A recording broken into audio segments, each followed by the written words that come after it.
Bismillah ar-Rahman ar-Rahim, wa salatu salam ala Rasulullah Karim. Mes chers étudiants, Master 1 biochimie appliquée, donc toujours dans le contexte de module de bioénergétique et concernant la phosphorylation oxydative et le métabolisme des glucides et des lipides. Donc les glucides, bien sûr, la glycolyse et le cycle de Krebs. Et concernant les lipides, et bien sûr la bêta-oxydation qui est également en relation avec le cycle de Krebs. Donc il fallait d'abord c'est-à-dire un peu réviser la phosphorylation oxydative conduisant à la synthèse de l'ATP à travers la sphère pédonculée ou appelée ATP synthétase. Donc cette chaîne respiratoire qui est située au niveau de la membrane interne des mitochondries. Donc ici, on a la membrane externe.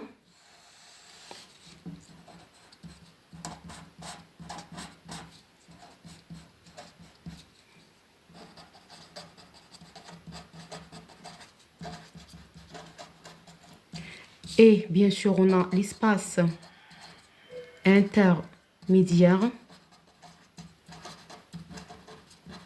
Et on a la membrane interne.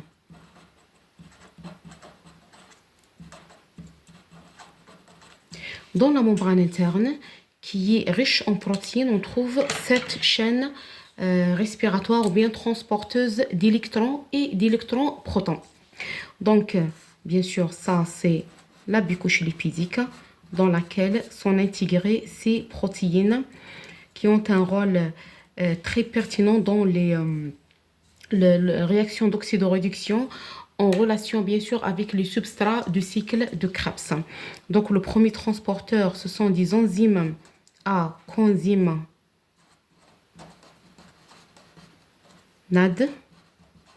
Donc le NAD à son état oxydé, donc il est réduit au NAD H+, puis il est réoxydé. Donc, bien sûr, ce NAD, il est réduit grâce à quoi? Grâce à l'oxydation des substrats du cycle de Krebs. Il existe au niveau de la matrice mitochondriale, à savoir, donc on peut écrire ici un substrat à l'état réduit. L'état réduit, comme ça, il porte de l'hydrogène, c'est-à-dire protons et électrons. Et donc, ils perdent. Oxydation, c'est une perte. Alors que la réduction, c'est l'acceptation de ces protéines et de ces électrons et protons cédés par le substrat qui est oxydé. Donc, le substrat subit une oxydation. Donc, dans le même temps, le NAD, qui est c'est-à-dire le coenzyme de certaines enzymes de la réaction. Quelle réaction? Les enzymes des réactions 4, 5 et 9 de cycle de Krebs. Bien sûr, ça, c'est l'espace de stroma, là, c'est mon matrix. Bien sûr, le retour de NADH+, à son état réoxydé, donc conduit à la réduction du deuxième transporteur qui accepte ou bien fixe les protons et les électrons cédés par le NADH+. Donc, le deuxième transporteur, bien sûr, c'est une enzyme nommée NADH déshydrogénase.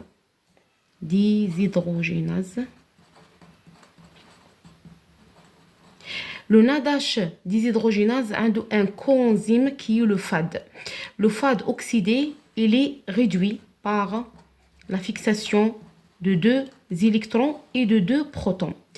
Leur état à l'état, c'est-à-dire réoxydation à l'état oxydé, donc il libère des électrons et des protons. Les électrons sont fixés par le transporteur suivant qui est une protéine fer-soufre, donc S. La protéine fer-soufre, donc elle a cette structure.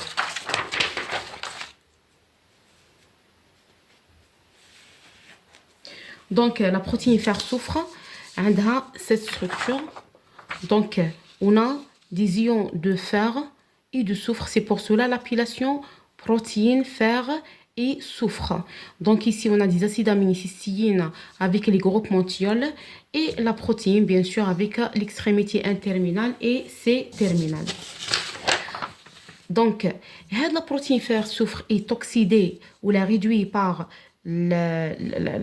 par des électrons, un électron. Donc, on a le fer à l'état ferrique dans le fer à l'état ferreux, Fe de plus. Les protons sont libérés au niveau de l'espace intermédiaire. Le transporteur suivant, c'est le coenzyme Q, qui existe, bien sûr, c'est le coenzyme Q, je vois leur structure également. Donc, عنده la structure cyclique, comme ça. Donc, il fixe 2 protons et 2 électrons de manière graduelle, en 2 étapes. Donc ici, bien sûr, elle montre les 2 étapes, c'est-à-dire englobées dans une étape, mais généralement un proton, un électron, puis un proton et un électron. Puis on a le retour à l'état oxydé. Donc ici, les électrons sont cédés ou la donnée par la protéine fer soufre, alors que les protons sont donnés par un substrat, un autre substrat. Bien sûr, toujours des substrats de cycle de Krebs. Donc, on a un substrat réduit, donne un substrat oxydé. Comme ça, il y avait une enzyme, donc le coenzyme, c'est un FAD. Un FAD. Donc, le FAD, il est oxydé, il y a un FAD réduit. Le retour de FAD H2 en FAD, c'est-à-dire réoxydation, donc libère des protons qui sont captés par le coenzyme Q. Le coenzyme Q, retour à l'état oxydé, il libère ces protons qui sont fixés par le complexe des cytochromes. Le complexe des cytochromes est constitué de 4 cytochromes.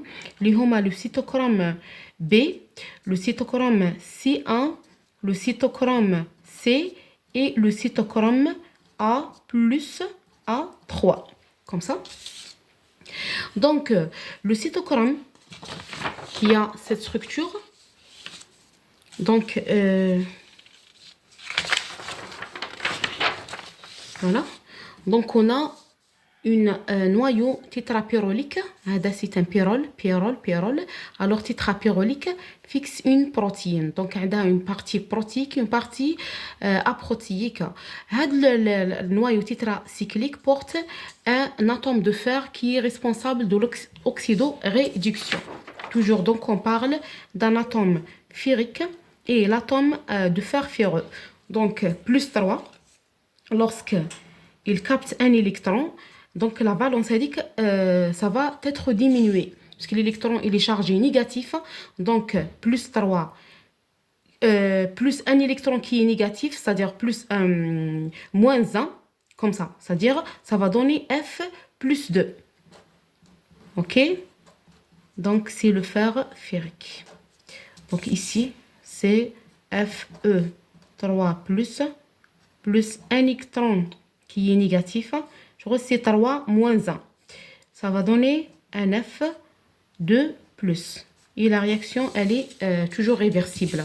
La réaction d'oxydoréduction. Donc, toujours, même chose pour le cytochrome C1. Et le retour à l'état oxydé. Le cytochrome C réduit, puis il retourne.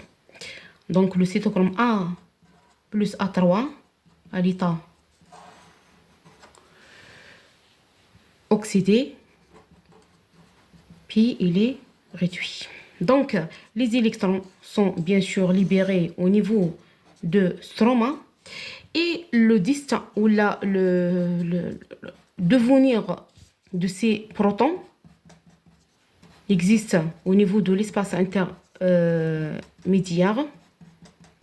Donc, d'où l'acidité, donc l'espace intermédiaire mitochondrial, il est trop acide grâce à la concentration élevée en ions protons. Donc, elles sont, sont passées directement et passivement à travers la sphère pédonculée, l'ATP synthétase. Donc, cette ATP synthétase est constituée de deux parties. Une partie نسموها la partie F0 qui est un canal à protons. Et la partie sphérique qui est l'enzyme ATP synthétase. Donc, هذه la partie catalytique. Mais كاملة نسموها ATP synthétase. Donc, ça, c'est la partie catalytique. On a dit qu'elle est constituée de deux sous-unités, ou la trois sous-unités alpha, trois sous-unités bêta. On a sous-unité gamma, delta et epsilon. La somme des sous-unités, on a donc 9 sous-unités. Donc, l'ATP synthétase utilise l'énergie issue de passage des protons à travers la sphère pour lier ou la fixer le phosphate au niveau de l'ADP pour synthétiser l'ATP, qui est le monnaie énergétique de la cellule. Voilà. Donc, bien sûr, ce sont des H+, libérés. Donc, les électrons avec le H+, vont réduire l'oxygène en eau. Donc, fixé par l'oxygène pour donner des molécules de l'eau. H2O. Donc, si on veut équilibrer la réaction, donc on peut écrire ici 2 molécules de l'eau, ici une molécule d'oxygène et on peut utiliser 4 électrons et 4 protons. Voilà concernant la phosphorylation oxydative. Donc, c'est une phosphorylation. Pourquoi non, mais phosphorylation? On a la phosphorylation de l'ADP pour synthétiser l'ATP. Et oxydatif, c'est bien sûr l'oxydation des substrats du cycle de Krebs, avec la réduction et réoxydation des molécules ou là, des transporteurs d'électrons pour être fonctionné autrefois. Donc, retourne à l'état oxydé pour également, c'est-à-dire laisse la machinerie fonctionne. Donc ici, on peut poser une question.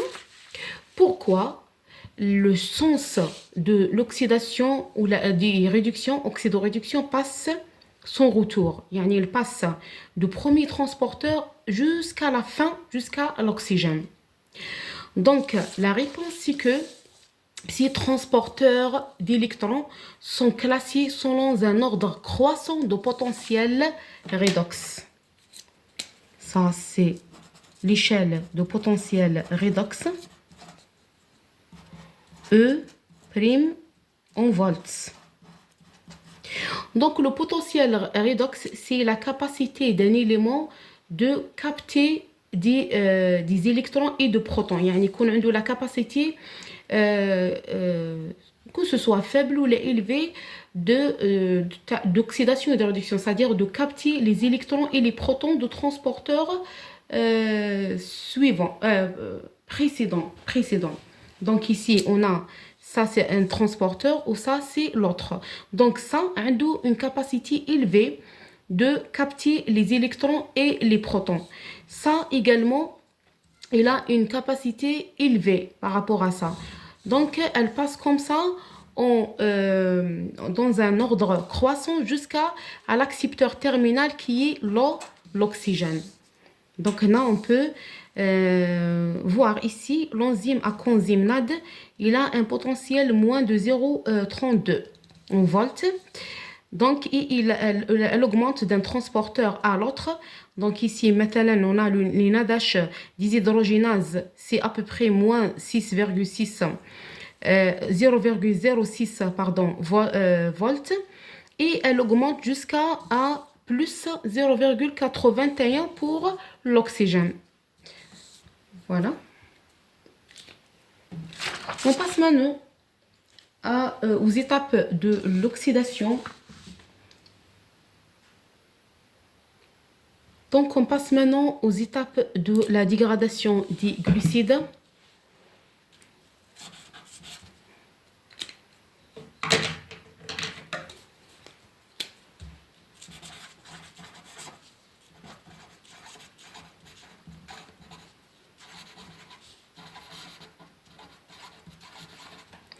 Donc, il fallait d'abord définir un peu ce qu'on appelle le métabolisme qui englobe bien sûr la dégradation et la synthèse. Donc, dans notre chapitre, on va étudier seulement la dégradation. Puisque c'est de la bioénergétique, la dégradation, c'est elle qui fournit l'énergie. Donc, le métabolisme, bien sûr, est l'ensemble des réactions biochimiques qui se déroulent à l'intérieur de la cellule. C'est évident,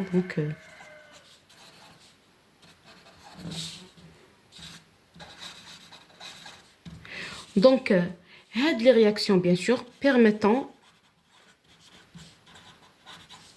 le déroulement de quoi? Des différentes voies physiologiques de la cellule. Déroulement de la physiologie cellulaire. Donc, l'anabolisme, ou bien cet métabolisme, est partagé en deux voies, grandes voies, qui est l'anabolisme et la catabolisme. L'anabolisme sont des voies de la synthèse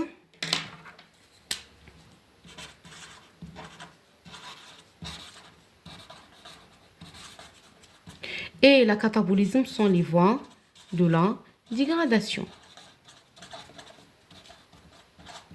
Cette voie de dégradation, donc, elle englobe différentes voies, telles que la glycolyse. On a le cycle de Krebs. On a également la bêta-oxydation, qui concerne les lipides, en relation bien sûr avec le cycle de Krebs. On a la fermentation. Et bien sûr d'autres comme la voie des pentose phosphates, etc. Il y avait plusieurs voies de dégradation.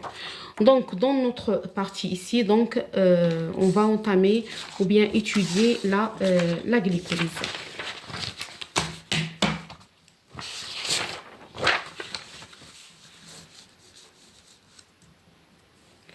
Donc, la glycolyse, bien sûr, qui en grec désigne sucre, et lysis en grec désigne dégradation. Dégradation, bien dissolution. Dissolution. Alors, la glycolyse, c'est la dégradation des sucres ou bien des glucides. Donc, dans la glycolyse, il concerne la dégradation du glucose. Pourquoi le glucose? Donc, le glucose, c'est le source d'énergie précieux. Parce que nos cellules, et surtout certaines cellules comme les globules rouges et les cellules de cerveau, elles nécessitent précisément de glucose pour la synthèse de l'énergie. Donc, le glucose, c'est la source d'énergie quoi? Précieuse ou bien très précieuse. Précieux, c'est-à-dire thémine, comme ça, c'est-à-dire il est très d'une valeur très importante. Donc, ce sucre est converti en une énergie biologique. L'énergie biologique, c'est l'ATP, bien sûr. Donc, le glucose est une énergie chimique par des réactions. Donc, il va produire une énergie biologique utilisable sous forme des molécules riches en énergie surtout l'ATP. Non pas uniquement l'ATP, mais on dit surtout l'ATP. Il y avait d'autres molécules riches en énergie telles que le pyruvate, phosphoénol pyruvate. Il y avait 1, 2 bisglycérate, phosphoglycérate, etc. Donc, voilà. La glycolyse, comme réaction, elle est constituée de 10 réactions. Donc, on remarque cette planche qui montre le phénomène de la glycolyse par la voie d'Embden-Meyerhof. Non, mais comme ça, c'est d'Embden-Meyerhof.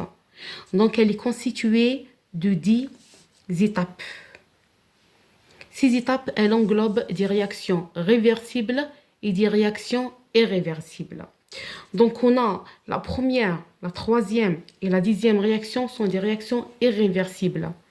Donc, c'est elles qui permettent le passage, c'est-à-dire irréversible, de la glycolyse. Elle passe dans le sens de produire du pyruvate par la dégradation de molécules de glucose. C'est, bien sûr, ici, on a 10 réactions.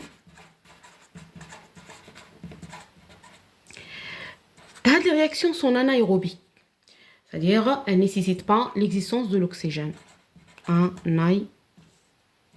Anaérobique. Et se déroule au niveau du cytoplasme de la cellule. Ça, c'est la cellule. Bien sûr, on a mitochondrie à l'intérieur. Au niveau de cytoplasme, se déroule la glycolyse. Ok, donc la glycolyse, elle donne du pyruvate. Si on représente donc la réaction globale de glycolyse, on a du glucose, une molécule, à 6 atomes de carbone. Après leur dégradation, ça va donner 2 molécules de pyruvate, chacune a 3 molécules de carbone. Donc, le pyruvate rentre dans les mitochondries pour rejoindre le cycle de Krebs. Donc, cycle de Krebs, bien sûr, pour synthétiser de l'ATP. Donc, cycle de Krebs dans de l'ATP. La glycolyse également dans certaines molécules d'ATP, un nombre faible d'ATP. Voilà, concernant globalement la glycolyse. On passe maintenant aux différentes réactions. Mais d'abord, il faut parler un peu de source de glucose. Parce qu'on a dit que le glucose représente une source d'énergie précieuse pour la synthèse de l'ATP ou des molécules riches en énergie. Donc, ce glucose, il est d'origine soit alimentaire,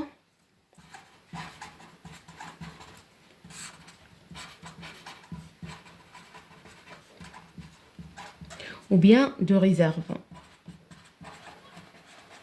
Donc, concernant l'alimentation, donc bien sûr, il y avait des différents types de sucres. On a des sucres simples, existent par exemple dans les dattes, certains fruits, etc. On a des sucres complexes, comme l'amidon, qui est le sucre complexe le plus connu, existe dans les pâtes, dans les céréales, etc. Donc, ces sucres complexes, bien sûr, subissent une dégradation par des enzymes salivaires, l'amylase salivaire, l'amylase pancréatique, etc., pour être dégradés en sucre simple directement assimilable par l'organisme. Ou bien on a des réserves. Ces réserves, on a 2 types, soit de sucre glycogène. Ce glycogène donc concerne les cellules animales et champignons. Il y a des champignons également. Et on a de l'amidon pour les cellules végétales. Donc, amidon pour les cellules végétales, c'est un sucre de réserve, mais pour l'alimentation, pour les animaux et l'homme et les animaux, donc, ça sera une source alimentaire. Donc, il est prêt par alimentation. Donc, on passe aux réactions de la glycolyse.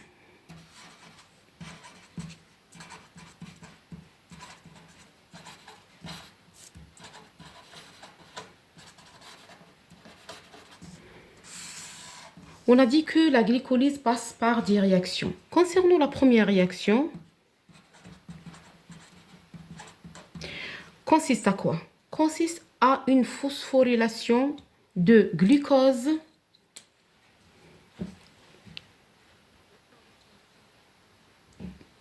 La première réaction consiste à la phosphorylation de glucose par la consommation d'une molécule d'ATP qui donne le groupement phosphate. Donc le glucose donne du glucose 6-phosphate qui fixe un phosphate ici dans le carbone, au niveau de carbone 6 en présence d'ion magnésium. Donc il fallait donner la différence, c'est-à-dire montrer la différence entre un hexokinase, un kinase et un glycokinase. Donc toutes ces enzymes servent au transfert d'un groupement phosphate sur une métabolite. Donc pour les kinases, en général, n'importe quel métabolite, un kinase peut se transférer un phosphate lié d'ATP à la métabolite. Pourrait être des protéines, des lipides, etc. Donc, un hexokinase, donc il est un peu spécifique. Il sert à transférer un phosphate donné par l'ATP à un hexose. Hexose pourrait être glucose, mannose, fructose, etc. Et on a le glycokinase qui est spécifique au glucose. Ce glycokinase existe dans certaines cellules hépatiques et pancréatiques. Il sert au contrôle de la glycémie. Donc, il a un rôle précieux dans le contrôle de la glycémie. Donc, l'essentiel, cette réaction, première réaction, qui est irréversible, on voit ici pour comment elle est irréversible. Donc, la réaction est irréversible parce que sa delta G est supérieur à 0. Un delta G supérieur à 0. C'est-à-dire pour la réaction seule, sans ATP. Donc, elle est endergonique. Endergonique, c'est-à-dire nécessite une énergie pour être réalisée. Donc, elle est produite par un couplage énergétique avec l'hydrolyse de l'ATP. Donc, ATP qui donne le PI, un delta G inférieur à 0. Donc, delta G, comme on a vu déjà. Donc, le couplage, si on fait la somme de delta G de glucose à glucose 6-phosphate et de l'ATP, dégradation de l'ATP, la somme, elle est de moins 3,8 kilocalories par mol ou bien moins 16,7 kilojoules par mol. Donc, il y avait une différence entre les deux valeurs en calories en jeu, sachant que 1 kilocalorie, donc 4,184 joules. Yani, hadi kilocalories, ça c'est 2 kilojoules. Donc, pour convertir de kilocalories au kilojoules, il fallait multiplier par 4 pour avoir le résultat ou la valeur en kilojoules par mol. Donc, la réaction ou la première réaction de la glycolyse consiste à l'augmentation de la réactivité chimique du glucose. Lorsque le glucose il est phosphorylé, ce n'est pas comme le glucose seul. Donc, le glucose qui porte le phosphate, il est bien réactif avec les enzymes, etc.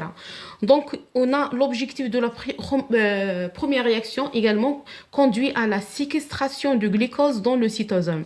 Séquestration, c'est-à-dire le glucose reste emprisonné au niveau de la cellule et il ne quitte pas la cellule. Donc, le glucose, il est rentré ou intériorisé vers l'intérieur de la cytoplasme de la cellule par un perméase qui est le gluten. Donc, le gluten un diglute. Donc, le perméase, il permet l'entrée passive de glucose vers la cellule. Lorsque le glucose ici, il est converti en glucose 6-phosphate phosphorylé, 6-phosphate. Donc, le glucose 6-phosphate, il n'a pas de transporteur au niveau de la membrane de la cellule. يعني ما يقدرش هنا يعاود يخرج. Donc, il est emprisonné ou bien séquestré.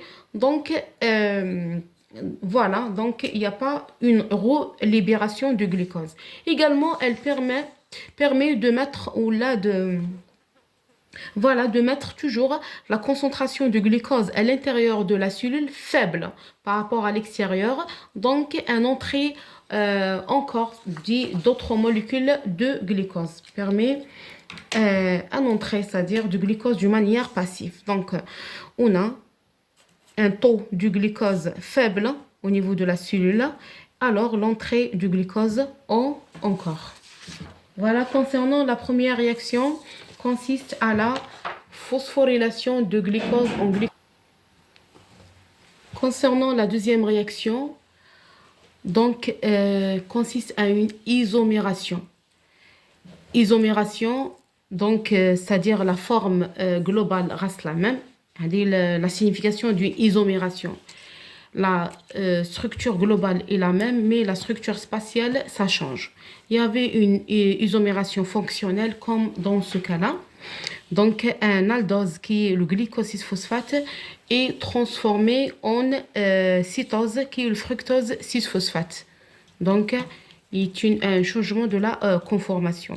L'enzyme, c'est un phosphoglycoisomérase, ou bien on peut dire phosphoxoisomérase.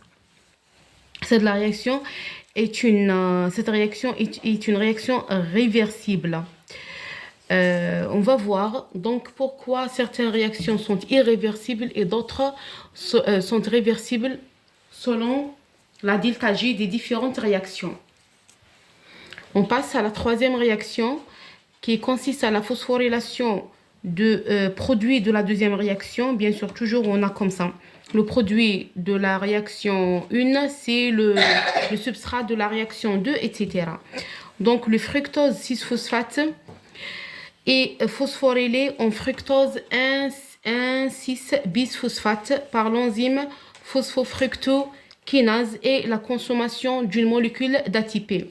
Comme pour la première réaction, également la troisième réaction est une réaction irréversible, donc elle est catalysée par un couplage énergétique entre la réaction comme ça, c'est-à-dire fructose 6-phosphate, fructose 1,6-phosphate, lorsqu'on calcule sa delta G, on le trouve supérieur à 0, c'est-à-dire c'est une réaction endergonique.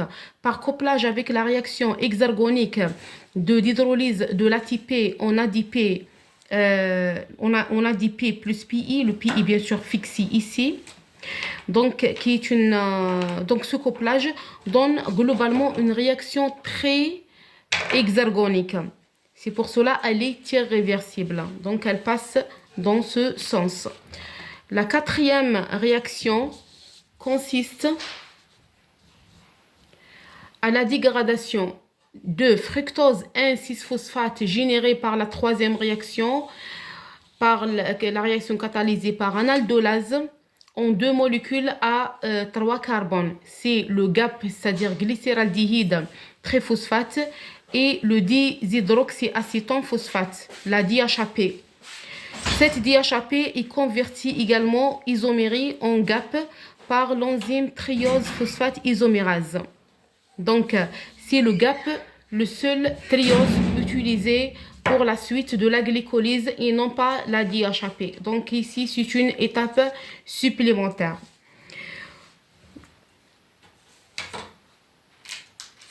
Donc, il y avait une erreur ici. Ici, il y avait de H, non pas de P. La cinquième réaction, pardon. Oui, ça c'est la quatrième réaction. La cinquième, elle est ici. Donc, on peut dire cinquième réaction. qui consiste à une isomération ou la isomérisation. Voilà.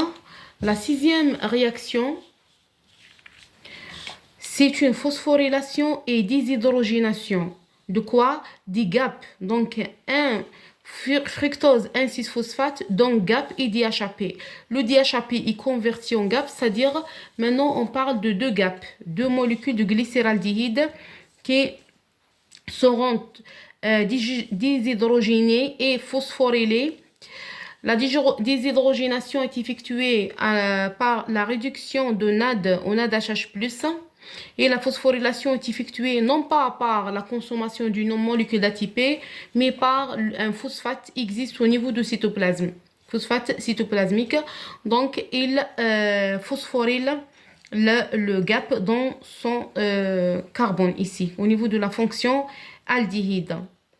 Donc, pour donner la molécule 1,3-bisphosphate glycérate.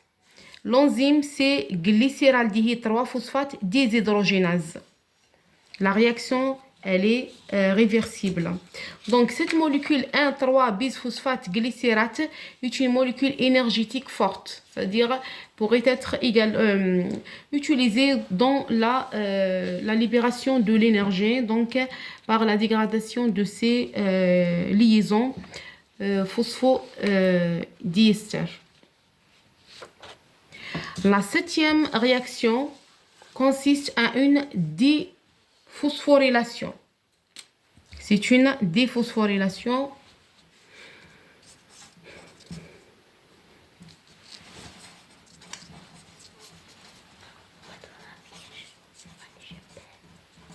C'est une déphosphorylation de 2. Donc, on a 1. C'est 1, 2. Attends. Il y avait un problème ici. Donc, c'est 1, 2. Ici, 1, 3. Pardon. Donc, 1, 2 bisphosphoglycérate. En présence de l'enzyme phosphoglycérate kinase. Donc, dans 3 phosphoglycérates. Bien que la réaction est une déphosphorylation, conduit à la synthèse d'une molécule d'ATP par la phosphorylation, donc le phosphate généré ici se fixe au niveau de l'ADP pour générer de l'ATP. L'enzyme est appelée phosphoglycérate kinase. Et ainsi que kinase, c'est une phosphorylation et non pas déphosphorylation. Donc la réaction, c'est pour donner pour le sens inverse. L'appellation est en relation avec le sens inverse, c'est-à-dire maintenant 3 phosphoglycérates ou 1,3 biphosphoglycérate. Donc cette réaction, bien sûr, pourrait être possible dans le cas de la néoglycogénèse. C'est-à-dire, on va voir après la réaction de la néoglycogénèse. Sont des réactions qui se déroulent dans le sens inverse de la glycolyse.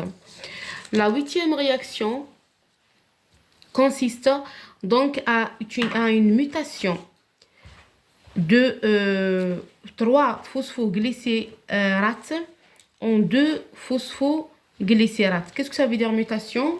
Donc on a de phosphate qui est fixé ici. Donc il est muté d'être fixé ici seulement. C'est une réaction de mutation, le phosphate change sa place dans la molécule de phosphoglycérate. Le glycérate, bien sûr, a le suffixe désigne un acide. Et voilà, on a une fonction acide. Donc, l'enzyme, c'est phosphoglycérate mutase. Est une réaction également réversible. La 9e réaction, c'est une déshydrogénation. Ou la déshydratation, pardon. Déshydratation par la libération d'une molécule de l'eau. Le 2-phosphoglycérate par la libération d'une molécule de l'eau catalysée par une enzyme énolase dont le phosphoénol pyruvate PEP. Ici, la PEP également est une molécule très riche en énergie ou bien classées parmi les molécules riches en énergie.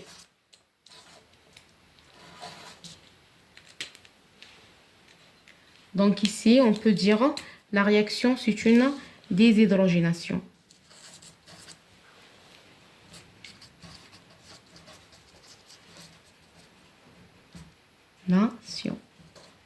D'accord? On passe à la dernière réaction.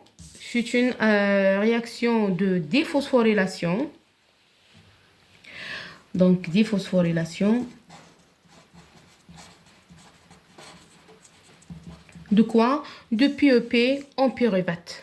Cette fameuse métabolite qui représente un carrefour des réactions métaboliques. Donc, essentiellement pour les glucides, également pour les protéines, la néoglycogénèse, etc. Donc, l'enzyme, c'est pyruvate kinase. Même chose. Donc, bien qu'il y avait une déphosphorylation, c'est-à-dire il y avait ici enlèvement de ce phosphate et leur fixation au niveau de l'ADP pour donner de l'ATP, l'enzyme nommée kinase, puisque c'est-à-dire en relation avec le sens inverse de pyruvate en PEP qui est catalysé en cas d'une néoglycogénèse. Donc, globalement, la glycolyse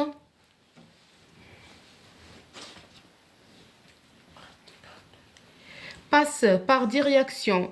Les 3 réactions irréversibles de la glycolyse sont les réactions 1, 3, 10, caractérisées par delta G fortement négatif. Donc, elle déplace la glycolyse dans le sens de la synthèse du pyruvate. Donc, tant qu'on a des réactions irréversibles, c'est-à-dire le sens, il est obligatoirement passé c'est-à-dire vers la synthèse des molécules de pyruvate.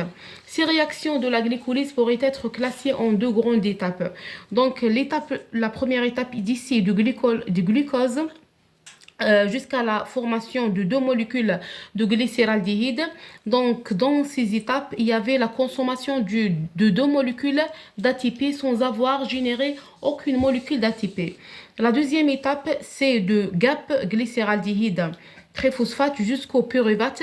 Dans ce cas-là, donc, il y avait la régénération de 4 molécules d'ATP. Donc, on a une molécule ici d'ATP et une autre molécule ici, multipliée par 2, puisque c'est pour un gap.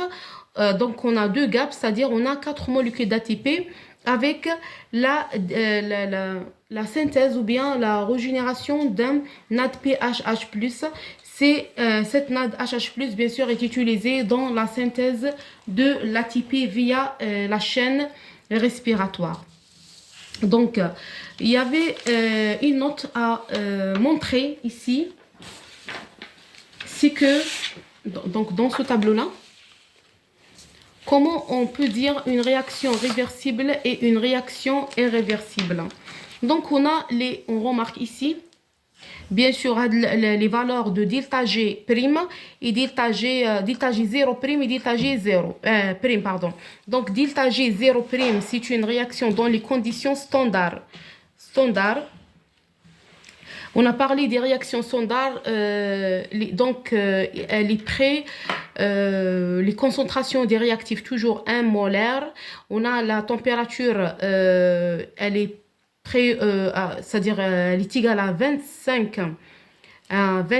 degrés Celsius. Donc en Kelvin, on rajoute 273 et le pH, il est de 7. Alors que la delta G prime, comme ça, ou la nommée delta G seul, comme ça, c'est de la delta G réelle, au niveau in vivo, au niveau de la cellule. Donc ici dans le tableau, on voit deux valeurs, c'est-à-dire 2 colonnes qui montrent les 2 valeurs de delta G dans les conditions standards et dans les conditions réelles. Donc si on remarque, on a la réaction 1, la réaction 3 et la réaction 10. Ces réactions sont fortement hexagoniques. Ici, elle est hexagonique. Et ici également, elle est hexagonique. Elle est fortement hexagonique. On dit donc on a ici les valeurs négatives sont hexergoniques, les valeurs positives sont endergoniques. Mais on voit les réactions où la delta J elle est fortement hexergonique. Hexergonique, c'est-à-dire elle passe spontanément dans ce sens, du substrat vers les produits. D'accord? Donc c'est pour cela la réaction 1, 3 et 10 sont des réactions irréversibles. Il n'y a pas de retour comme ça, puisque la delta G, elle est fortement hexergonique. Cependant, les autres réactions sont, on voit, c'est-à-dire presque en équilibre, sont près de zéro. Donc, là, sont des delta J faibles, que ce soit positif ou bien négatif. Ici, maintenant, on a la deuxième réaction, moins 2,5, moins 1,5, plus 2,5, etc. Donc, ces réactions sont soit exergoniques ou endergoniques, sont réversibles. Donc, elles sont irréversibles, irréversibles. Et irréversibles, les autres quand sont réversibles. Donc, pour clôturer, pour dire une réaction réversible ou réaction non réversible, on voit ça delta G. Si la delta G est inférieure à 0, donc là, toujours on dit une réaction spontanée. Delta G supérieure à 0, c'est une réaction non spontanée. C'est à tenir. Spontanée. La deuxième des choses, donc, pour dire une réaction réversible, on commence par irréversible. Donc, son delta G soit fortement négatif. Fortement négatif. C'est-à-dire, il est loin de 0 avec une valeur négative. Alors que lorsque delta G est près de 0, c'est-à-dire l'équilibre, sachant que si delta G égale à 0, c'est une réaction en équilibre. Il n'y a pas ni, c'est-à-dire elle passe non dans le sens du substrat produit, ni dans le sens produit substrat, elle reste, c'est bon, stable. D'accord? Et également lorsque delta G, donc elle est près de 0, ça sera une réaction réversible. Donc, on a une réaction réversible. Réversible. Donc, elle dépend de la quantité des produits. Si on a substrat, produit, donc elle dépend de la quantité du substrat et de produit. Lorsque le produit, il est, c'est-à-dire la quantité de produit élevée par rapport au substrat, donc ça sera une réaction dans ce sens. Dans ce sens. Si le substrat, il est élevé par rapport au produit, donc si le produit il est faible, la quantité de produit faible par rapport au substrat, la réaction elle est dans ce sens. Si le produit est fort par rapport au substrat, la réaction ça sera dans ce sens. C'est pour cela il y avait cette réversibilité, sachant que la delta G, bien sûr prime, dans les conditions réelles égale à delta G dans les conditions standards plus R T ln, la concentration de produits sur la concentration des réactifs. C'est ça concernant la réversibilité. Donc toujours, si delta G fortement négatif, la réaction elle est irréversible. Irréversible. Parmi les réactions qui obligent le glucose de suivre leur chemin, de donner du pyruvate, sont la réaction 1, la réaction 3 et la réaction 10. Ces réactions sont catalysées dans le sens inverse seulement dans le cas de la néoglycogenèse par des enzymes spécifiques. On va voir ça vers la fin de ce chapitre. Donc voilà concernant la glycolyse. J'espère que c'est-à-dire l'information donc est prise et je vous souhaite un bon courage. Merci pour l'attention.